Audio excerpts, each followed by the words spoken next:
after my third fight, injured myself, and then being a cocky cunt, I fought with the injury in my last two fights. Yeah, and just hurt myself to a point where I had to take. I didn't even think of it tying to boxing or whatever. I'm just thinking, hey, I gotta find something to do. Gotta work at something. Yeah, right. Not waste my time. For me, I just learned to change what fun means, right? Fun's no longer playing games or watching movies. For me, going to concerts. For me, it's to be rewarded by my discipline and work. Hello and welcome back to another episode of Backdoor Banter, your journey to self-improvement with a couple guys just trying to figure it out. We've got a very special guest with us today. We've got William with us. Hi everyone. Thank you for having me. This is very nice invite, and I appreciate the invite. Yeah, all good. We met Will at an entrepreneurs event. I think like maybe a couple months ago now. It's been a little bit. Yeah. You're kind of manning a store and. Yeah. That's right. Do I go through it? Yeah. Okay. No. So I was just.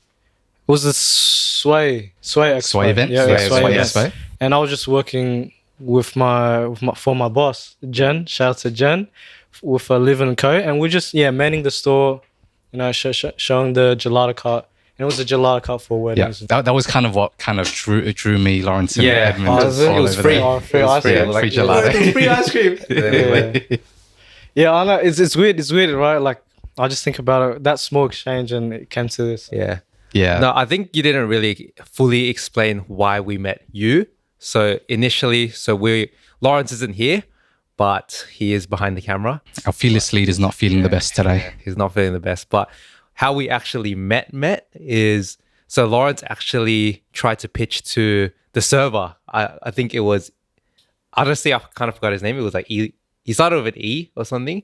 And then, was it the guy? The guy, yeah. Oh, Kerry. Kerry. Yeah. He pitched to Kerry and was like, hey, do you listen to the podcast? And then Jeanette was actually like, no, you should talk to this guy. And she pointed at you. Oh, okay. Like, that's the guy that you should be reaching out to. And then so I found that very interesting, and we found out that you boxed as well. Yeah.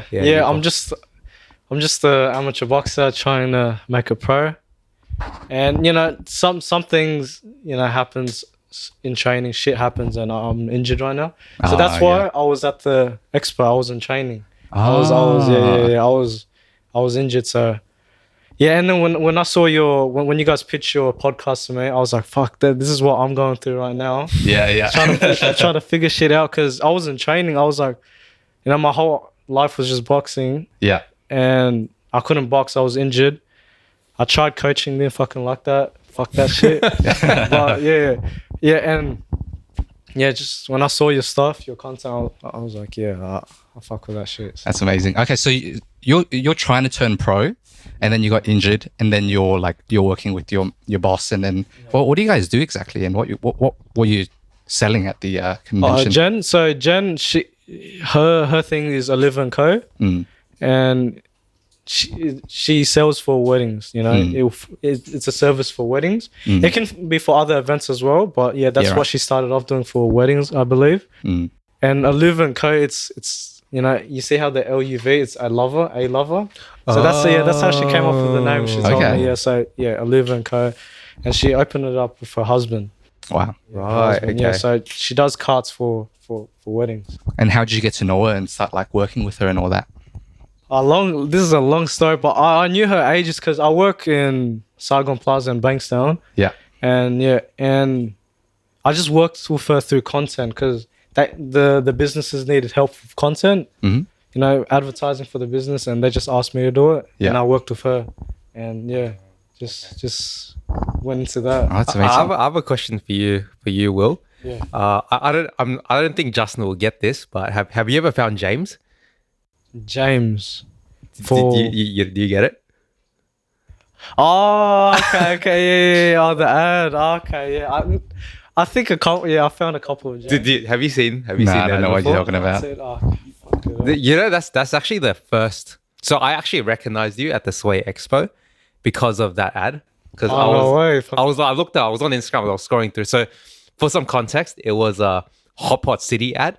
And they had an ad going on, and then Will was going around saying, because they were having promotion for dumplings. Yeah, Dumplings. that's right. That's Which right. was, if your name was James, then you get free dumplings. Oh. And then he would just go around being order for James. And I remember I saw that ad like at least 10 times. Yeah, I saw that ad a lot. And then algorithm. I rocked up the event, and then I saw you. Yeah. Oh, wait, he's still looking for James. He's looking for James here. He's right here, bro. He's right here. Small world. Yeah, bro. It seems like you get up to like a lot of different things. So you're kind of like an actor in an ad. You do content, Yep. boxing as well. Yep. Well, Sorry? Oh, yeah, sorry. where did it all start? Like, does it all tie together somehow? I'm going to be honest. It came from the injury, you know? Yeah. Being right where I am right now is probably because of the injury, right? I was just trying to find other stuff to be busy with, other stuff to put my energy through it. Regardless of the money, I don't really care. But yeah, it was just because I was injured. I was like, I was just floating around, Yeah. trying to find something to put my energy towards. So okay. yeah, that was... That's pretty interesting because of course you work for the marketing and the social media side. Well, in terms of boxing and marketing, they're like very, very different. They are worlds. very different. Yeah. Like what made you think, well, there is something in this? That's a hard question because I was just still trying to figure it out. You were just floating around, like you were saying. Floating and around, then, yeah. And I was just thinking marketing is interesting, right? You gotta find how to attract people. So I guess in a way, it does tie to boxing. You know, with professional, you gotta somehow market yourself when you begin. Mm-hmm. But yeah, it was just I didn't even think of it tying to boxing or whatever. I'm just thinking, hey, I gotta find something to do. Gotta work at something. Yeah, Right. not waste my time because I was injured before. I was injured back in 22 when I was in high school. Yeah. Right. But the thing is, I had high school. Yeah. I had things to distract myself with. Oh, yeah. Fuck around in school, or get distracted by the wrong crowds, or do stupid stuff. Right. Yeah. And there's always schoolwork, so you always had stuff to do, right? Mm-hmm. And then with this injury in 2024, I'm like, this is the adult world. Yeah. What is there to do? So yeah, marketing was something that interested me. Gotcha. And life, Right. self-improvement, reading books, stuff like that. Maybe we can jump to the okay. beginning of your like boxing journey then, because it sounds like Okay. there's a natural arc to it. Like, Okay, yeah. like when did it all start, man? This is gonna be a long. We've got time, bro. This is a podcast. Yeah, We got all night. So, I always love fighting, right? Watching Okay. movies and shit. Yeah. And as boys, right, you're always getting in fights in primary school. You get fights when you're playing sports. You're arguing with people. So I always felt, fighting was, fun to me. And being the smaller guy, and fighting all the bigger guys, it got to me. Like how can I be, like why? I was competitive. Why these people? You want to beat them? I wanted to beat them in a way, and that kind of was always there. And then in 2018 in high school, and fights in school all the time, and fights with brothers or siblings, whatever. But in 2018, I saw Floyd Mayweather versus Conor McGregor. Right? Yeah. The fight was in 2017, but I saw it in 2018. Yeah, and I was gotcha, like, and I heard McGregor made $100 million. Yeah. And I'm like, what the fuck, to fight for 30 minutes? Yeah. Fuck, sign me up. And I just started watching boxing fights. And I told my mom, I'm like, Mom, I want to be a boxer. I want to be a fighter. And she said no. And I just begged her to sign me up somewhere. And it's just a long process to sign me up. And I finally signed up to Bankstown PCYC. Yeah. Trained there for a bit. And then, my mom just didn't like the idea. So throughout high school, it was always on and off. I'll train. And then she said, oh, no, you're not allowed to train. You got this to do. You got this. Gotta study. And then there'll be periods where she said that so many times I didn't train, and I train at home sometimes, but I just get pulled to the crowds in school as well. And 2021 I started being more consistent, taking a stand saying, hey, I'll not do this shit, right? Because I'm just in school, I'm not. And how old were you at this point? 2020? 2020, that would be 15. 15, wow. I'll be 15, So at that age, you were like, nah, this is what I want to do. Yeah, this is what I want to do. Standing ground, Yeah, school's just not for me. Yeah, I don't like it. And 2021, yeah, I started training more consistently. Not pushing away all my friends because they were always there, and people in school and the influences. But you know, boxing was always another home. And then COVID started, that lockdown period, so that hindered that process. Came back, started, you know, from lockdown, training. Injured myself in 22. Okay. So I had to take off 22. And then came back at the end of 22. Trained again, kept training again. Pushed myself. 2023, I had my fights. Had my season of fights and then got injured in my last fight. Yeah. That's horrible.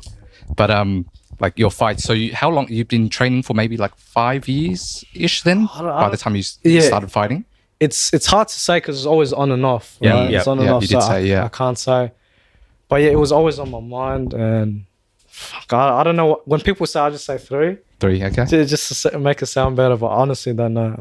I feel like I've been. So maybe 3 years if it was like consistent or like possibly yeah. So how'd your fights go? Like fights, yeah. Fuck, my first three fights went good. You know, I trained like, you know, it was my thing. You know, uni, I just did it last minute, whatever. But yeah, everything was just boxing to me. Everything was just boxing, and then it did get to a point where I was the fun out of fighting, the fun that I had as a kid wasn't there. I was just doing it as a job. Hey, I was just thinking in 10 years time, hey, I'm gonna be fighting in this big stage or whatever. So I'm just training, and I'm fighting amateurs, right? It's 2-minute noodles, like my coach says. It's 2-minute rounds for 3 rounds, and I'm putting, you know, stressing myself. Hey, it got to a point where I was like, if you don't put in this work, by the end of the week, you're not eating that burger or shit like that. Yeah. So I was like, I was just putting all this work, and I was slowly burning out. I was slowly getting bored.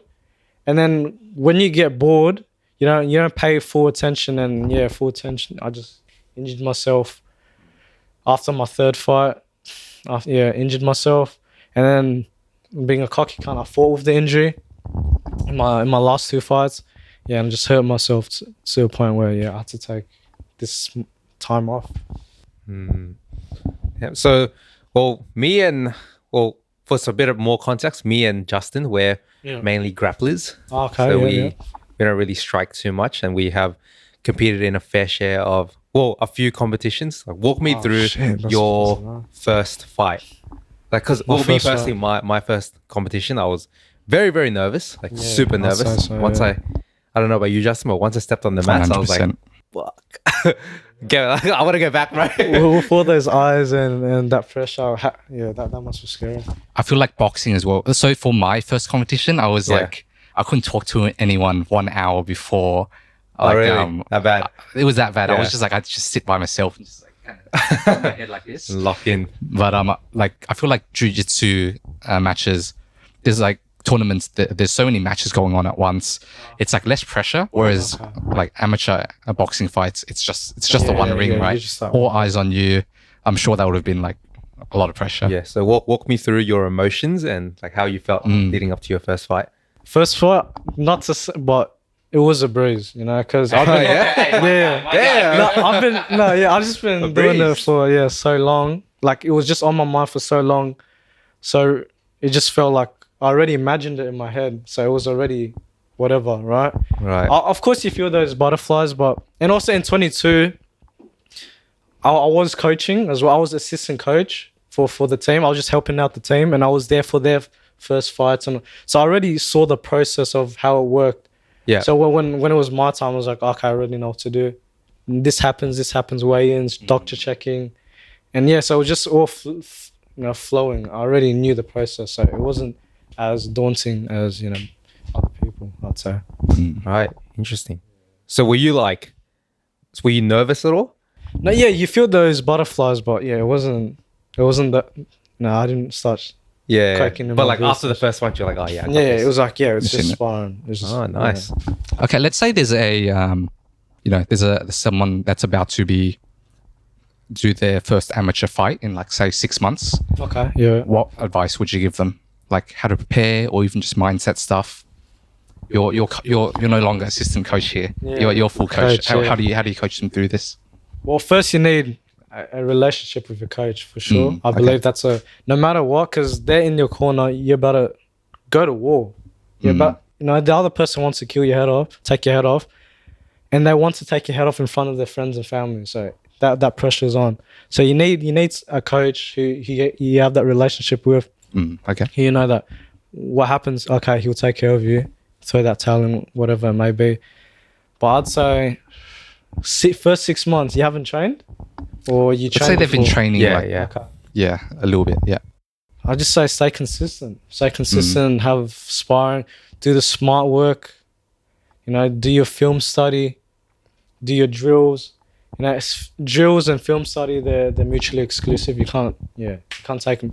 So I just say stay consistent, do those two things, and you'll be fine. Right. And what about like drilling versus sparring? Like how much effort should you put into like those two? For me, How should you split? Yeah. So split it, I'd say more in drilling. More in drilling. More in yeah. drilling. Sparring, I don't know, because my mindset changed after a while. But yeah, I just believe drilling is so important. Doing the same things over and over again, because sparring, usually in sparring, you're versing sparring someone your own level, right? So they're just trying to do their best shit and take your head off, and you got to do your best shit and take his head off. That's what usually happens in these gyms. So what you need to do is just make sure your drills are on point. So in that sparring, you can do what work on the things that you want to do. Because if you don't have those drilling on point, then it's just a punch on. You're just kind of doing whatever. Yeah. Whereas I guess if you're drilling it so much, you've got your plan, you're kind of trying to implement it. Exactly, yeah. Okay. You laid that foundation for your skill set. Now you can have fun and be creative. Yeah. Do you feel like that applies to jiu-jitsu as well? Yeah. Well, with jiu-jitsu, it's a bit different because in boxing and sparring, you can get like really, really hurt.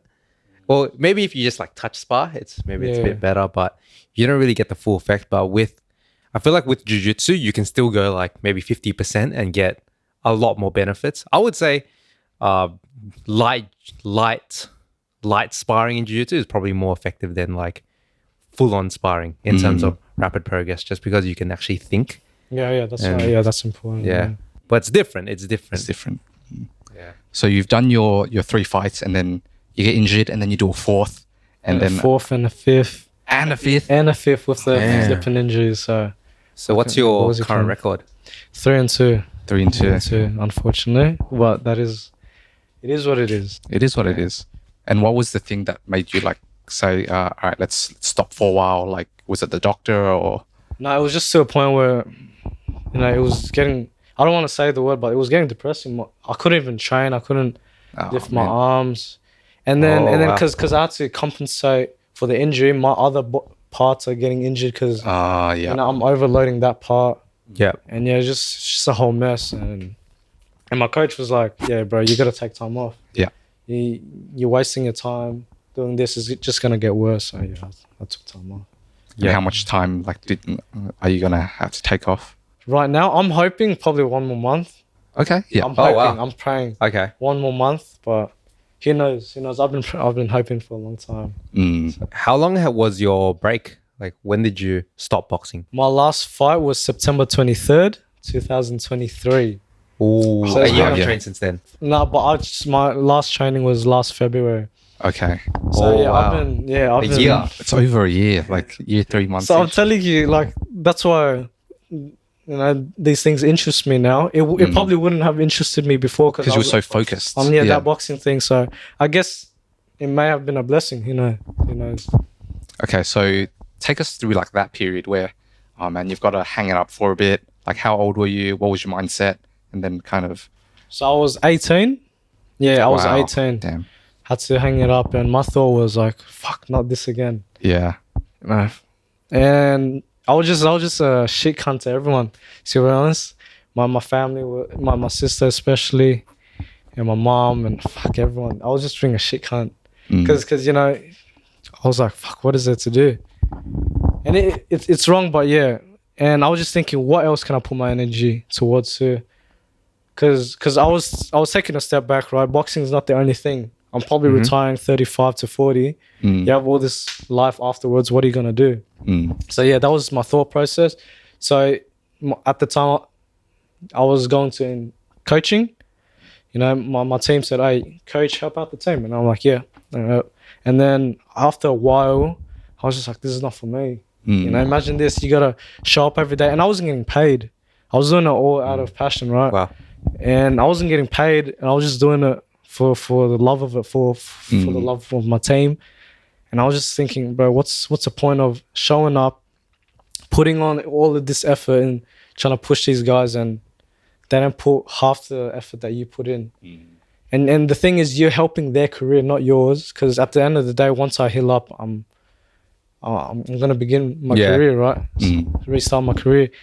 So it was just that process where like, fuck, bro, I'm just doing this shit for other people. It sounds selfish, of course, but I was done. You gotta look after yourself before you start looking after other people.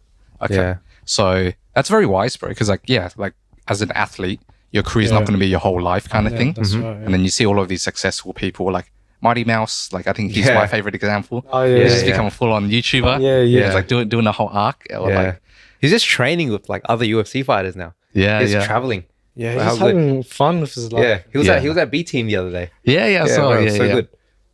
Yeah. Okay. So you're thinking long term, which is like really good. And then that's how you got into the content, the marketing stuff. Yeah, the content marketing stuff. Yeah. And I was just offered by my boss. They say, "Hey, we need someone to do this," and I was like, "Okay, might as well. I have nothing else to do." Okay. Well, what do you do exactly then? They were just at the time it was just recording TikToks and reels and all that stuff, and then it slowly transitioned into, you know, just helping make it or direct it. I don't know how the term. Okay. But yeah, it just started into that, and I was just working very close with Jen, and yeah, she offered me to work with her as well in her business. Okay. Do you study marketing in uni? Nah, I did teaching. Oh, really? I did high school. Okay. High school PE teaching. That's awesome. Right, okay. Yeah, I did. Oh, nice.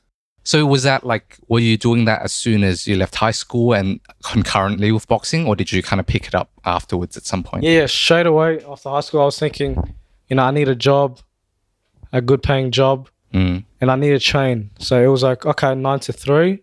Afterwards, you can train. Okay, that sounds good. And looking back, bro, teaching, I don't know if teaching is for me. I don't know. But yeah, it's tough because when I thought for myself at that time, I just need to make money and then come home and train. But yeah, when I did my practicals at Chester Hill High School and Patrician Brothers, I was like, fuck, bro, this is not a job that you can muck around in, because these are kids, right? Yeah. They're people. Yeah. That's gonna grow up into people like us, so you can't mess around. So I was just thinking, I don't know about teaching. But at the same time, like, I'm not gonna ditch on those schools, but in like that area, it's a bit rougher. Like especially the kids will probably treat you a bit like they're not gonna be all well behaved, right? Yeah. But I don't know. That was in my thought how to might not be for you, like, and then I guess like as a student, you can't imagine like, what do these teachers even do? They rock up at 9, exactly. go home at 3. They've got all these holidays, like seems yeah. chill, but I guess behind the scenes, teachers are doing a lot more. For sure. And I was just thinking about this subject, but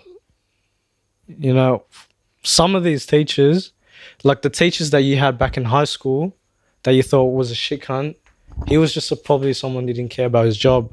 And it led to all these problems with these kids, and it was just something I was thinking about, right? Yeah. Like you spend most of your time with your teachers, and some of these teachers don't give a rat's ass. Yeah. But at the same time, some of these teachers, like, think about, they're just human as well.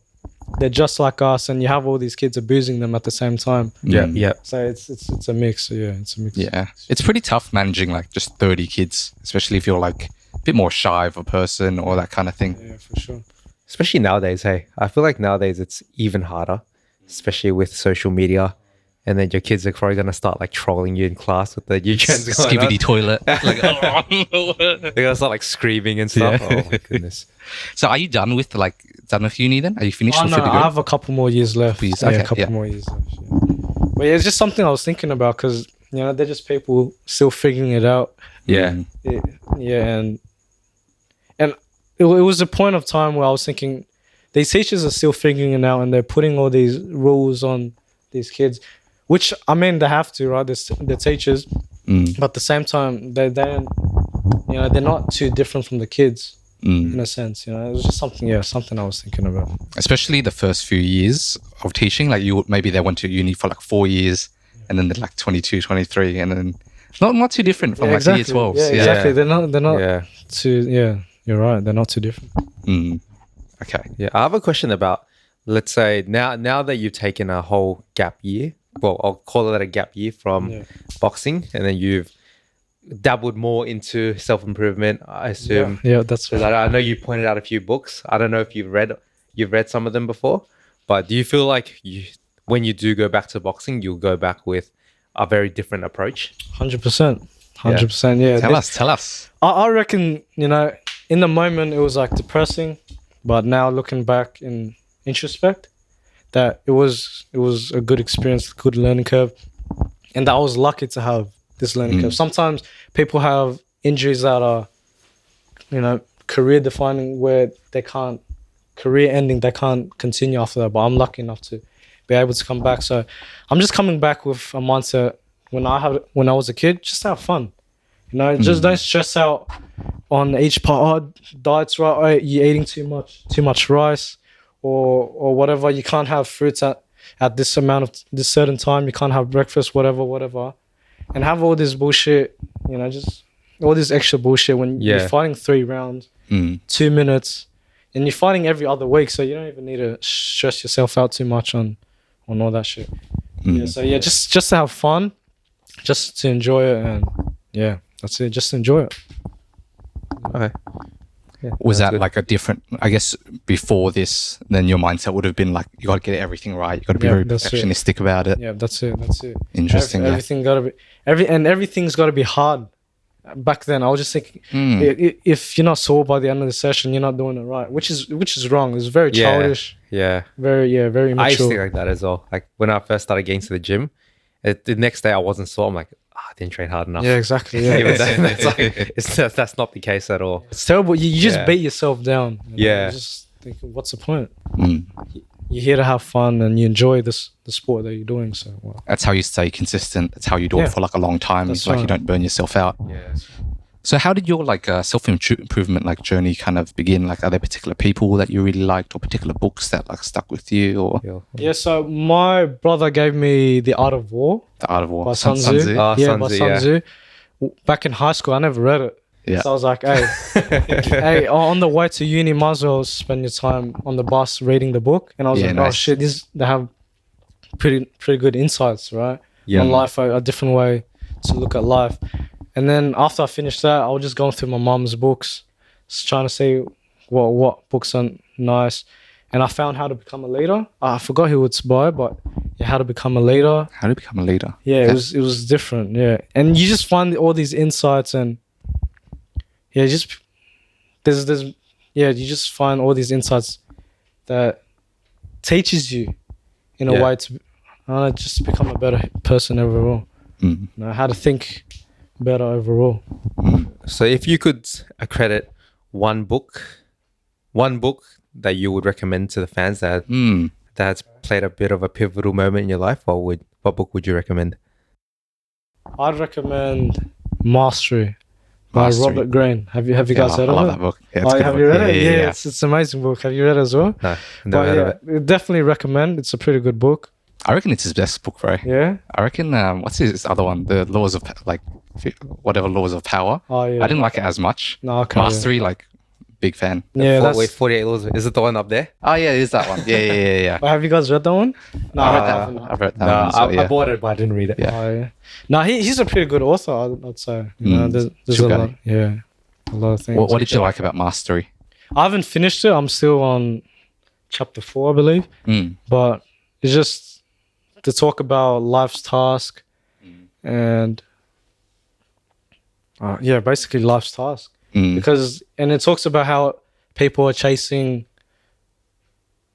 the wrong things, attention or fame or money, and they're just floating around the world just aimlessly, And it was weird because I had this talk on my drive on my way here with someone, and just people are just depressed, just floating around basically.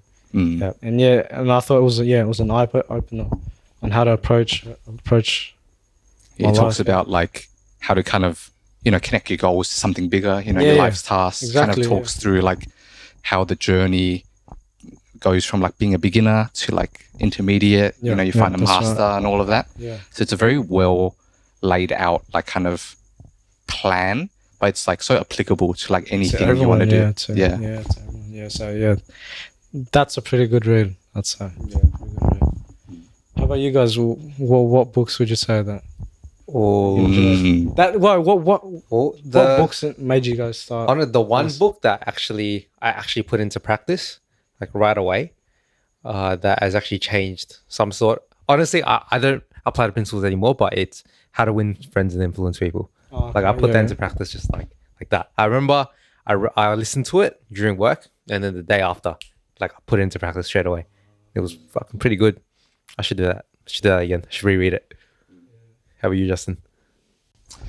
So I've talked about How to Win Friends and Influence People before. You but have. Like I'll add on another one, which was pretty. I was like when I was first getting into this, I was really into Jocko Willing. Like if you guys have heard of him, Yeah, he's like a Navy SEAL guy, and then he's got a book called Discipline Equals Freedom, and it's just like the audiobooks on like Spotify, and that would be like my gym workout like thing, because he's got this really rough voice, kind of like having a hard ass like coach kind of telling you what to do. Yeah, and then I felt like that was pretty like monumental in kind of shaping like how I view things, how you get things done, kind of thing. It's very no nonsense. Like everything's on you. Like you can't wait around and wait for things to like come your way. You've got to like go out. You've got to have agency. You've got to like be disciplined. That kind of thing. So that's a really good one. Is it still free on Spotify? It is, yeah. I'll have to give it a listen. So discipline is Discipline Equals Freedom. Equals freedom. Okay. There's another one of his books that is it's called Extreme Ownership. That one's really good as well, and that one's basically just talks about no excuses kind of thing. If you like, the best thing you can do in any situation is kind of look at, okay, how could I have done this differently to like get the outcome I wanted? So even if it's someone else's fault, you kind of just look at, okay, what could I have done like to like better to like affect this? So I really like those two. Is that what inspired you to start this podcast? Not really. Well, I'll let Justin explain how the podcast came about. I think we were at a co-working space, and then I think like these kinds of talks I feel like are so important. Just candid, like talk about self-improvement, talk about life kind of thing. And then we felt like it's kind of sometimes a bit hard to bring these topics up with like friends, not all friends I could just like randomly bring this up with. So I think this was kind of a way for like, me, Edmund and Lawrence to like connect over it, but also kind of just make it a bit more normal to kind of talk about these kinds of things with like mates and just kind of meet people in this that's interested in this area as well. Yeah, for sure. Yeah. Yeah, because like I've even starting this podcast, I've had a few mates actually implement some advice. I remember have you heard of a guy called Hamza? Well, he's like a self-improvement YouTuber. A few of my mates actually started watching him as well.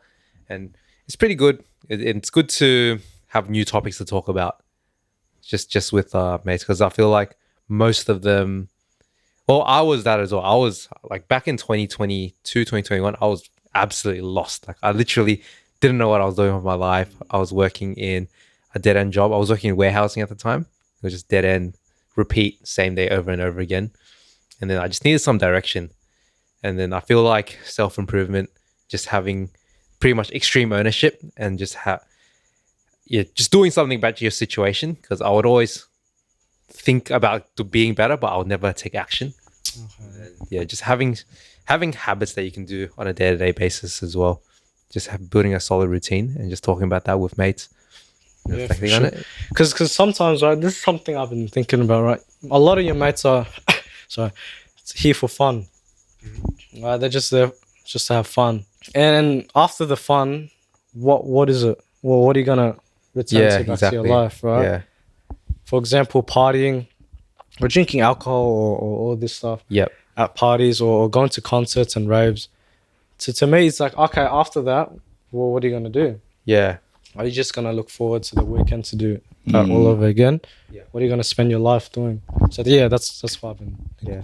And it's even good just making like proper memories, hey, because like adding on to that, like drinking, like when I'm drunk, I'm like super, super confident, man. Like I'm on top of the world and I can make conversation, just like I can pull anything out of my ass and just have a nice conversation over it. But that's when I'm drunk. And then when I turn sober, I'm just like not as outgoing. Just And I back feel in like the it's shell? yeah. Well, not really back in a shell, but everyone is like that, you know. Everyone's intoxicated at these parties, and you feel like you form a proper connection when you're drunk, but when all you guys sober up, it's just a bit awkward again, and you're just not as close. And I feel like all those memories are pretty synthetic, bit synthetic, not really fully real. But when you actually self-improve with a bunch of guys and actually talk about how to get better sober, I feel like it has a deeper, you guys build a deeper connection. Just A lot of meaning and stuff. Yeah. You can reflect on where you were and where you are now. And it's beautiful, man. Yeah, it is. And that's what I've, again, been thinking, just surrounding yourself by similar people, Yeah. similar goals, and you just elevate, right? Mm. And it's unfortunate, right? Because you have to cut out certain people that you were so close with. But at the same time, you got to think about how to be better, and that you're not here to float around or fuck around, you know? Yeah. And is that kind of like where your mind's at been recently, kind of more focused on like, I guess, deeper life stuff Yeah. as opposed to, you know, having as much fun as you can kind of thing? Yeah, well, for me, I just learned to change what fun means, right? Fun's no longer playing games or watching movies for me, going to concerts. For me, it's to be rewarded by my discipline and work. To me, work. I've tried to change work in my mind. So work is no longer just something to make money. It's just, you know, work is fun for me now. So that's what I've been thinking about. Yeah, just changing my definition of work and have fun out of work and be rewarded for it, right? Because that's isn't that fun? Like, Yeah. after a training session or Yeah, for sure. Set a goal, Yeah, you exactly. hit it, you You work hit it. hard. Exactly, yeah. It's very fulfilling. yeah, it's fulfilling. You did something well, and sometimes you can celebrate it with your friends. Yeah, of course. You know, and I'm just here at this concert, for example, Coldplay or whatever, or at Rose or whatever. People are taking their phones out, taking pictures of someone they don't know, celebrating their moment, you know, glorifying them for their moment. But they wouldn't do the same for their families or their brothers or people. Yeah. And to me, it's just like, Sure. what's the point, right? Yeah. I want to celebrate what I'm working for. In a way, be the person in the spotlight rather than the audience. And have the same for my friends and my family and my people, right? Just have them in the spotlight celebrating their moment and celebrating my moment. And we just, in a way, we win. Lift each other up. Yeah, lift each you know. other up, not waste our life 6 hours at some music. I don't know. There's a place of fun, but I feel like you really do kind of need, you know, that life's purpose, something that gets you up in the morning, that gives you like goals to work towards, and kind of a bigger picture that you're building towards. I guess one thing is, do you feel like you wish you could like bring friends along like on kind of the journey that you're having now, or do you feel like it's more of a you lead by example kind of thing, or what do you think of that? Yeah, this part I'm lost, you know. I really want to be around my friends, but at the same time, you know, I can't just wait around. So I try to lead by example. I try to be honest with them and ask them to be brutally honest with me as well. But yeah, I'm still figuring out that step, right? Because I really want my people around me. At the same time, from what I'm told, you gotta leave some You behind. can't help them all. Yeah, you gotta leave some behind. From what I I'm told. also resonate with that as well. Like, of course, I'm still mates with some people that aren't into self improvement. Well, I'm mates with a lot of people that aren't into self improvement, but you know, it's a bit tough. Well, it's not really that tough. Like, we can still talk about stuff. You know, not everything has to be about self improvement. But if they're just, but if of course there comes a point if they start dragging you down, if they're just super negative all the time, then yeah, that just comes time to cut them off. But the best way is a way I find is just to lead by example, because I have gone through certain loops where I try to motivate them, and it's like talking to a brick wall. They don't listen, you know. But yeah, at the end of the day, all you can do is lead by example and hope that they actually, they come around someday. Yeah, so I guess when you leave some friends behind, right, or some people behind, you find someone new. Is that? I think so. For you guys as well. You kind of make space in your life, and then Yeah. someone will pop along, kind of thing. Yeah. Because I found some pretty cool people on this path and built mend my relationships with some others, my family, or But I don't know. I just think that I found a lot of cool people. For you guys, for example. That's amazing, right? Who would have thought? Who would have thought? Like 6 months ago, we didn't even know you. I know. That's on Instagram, but that's it. Oh, that one, Yeah, I know. So it's funny how it's crazy to me how what life can lead you to. That's amazing. Well, like all the best on your like boxing journey, bro. Like next time you have a fight, we would love to come along, like come support you. I feel like you're very like driven, very like you've got your priorities right, and you're still like very young compared to like all of us. So like very impressed with you so far, man, and like best of luck with everything. Yeah, I appreciate it, man. I appreciate it. Well, how old are you guys? Oh, do you want to guess? Yeah. I guess. 24. Wait, are you guessing my age first? Guess him first. Oh no, I think you got the same, right? No, No, yes? we're not the same age. No. Okay, you look younger. You look 24. You're probably like 26. I'm 28. Whoa. There you guys look Getting old, eh? No, you guys look young. But I'm 23. Oh, 23. Yeah. Oh, okay. All right. Yeah. Oh, so you guys look very young. So this guy's like, oh fuck, this guy's old, bro. I don't want to hang out with him anymore. Yeah, but if do you have like anything you want to plug? Like I don't know if you've got like socials or like anything. Oh yeah, if shout out to my friends and my family, and that's about it. Hey, But that's what it's all about, eh? if you want to support my career, I have a public page for my boxing. Hey, Oh yeah. Shout out. Yeah, Plug it. Cool Boy Will. Cool boy With Will. 3 Cool L's. Boy Will. Okay. It's the name is in progress, but yeah, that's what I have for now. But yeah, just shout out to my. The funny thing is, I also have a podcast at home. Oh, do you? But Shout it out. we don't record it. It's just a Discord call. Oh, that's yeah. not a podcast, Yeah, right? I know. But but we call it a podcast. Yeah. It's Right, our okay. podcast here. So yeah, YSL podcast. But Yeah. it's just a Discord call with me and my mates. Wait, yeah. do you like Jack and actually Felix. upload it? No. Oh. We just pretend like we're talking to an audience. And say, hey guys, Right. but it's Okay. we just record record it, Yeah. upload it as well. Yeah, I'm sure it'll be we'll good. We'll see. Yeah, We'll see. But yeah, that's about it. Yeah. amazing. Well, thank you so much for coming on, man. No, I appreciate it.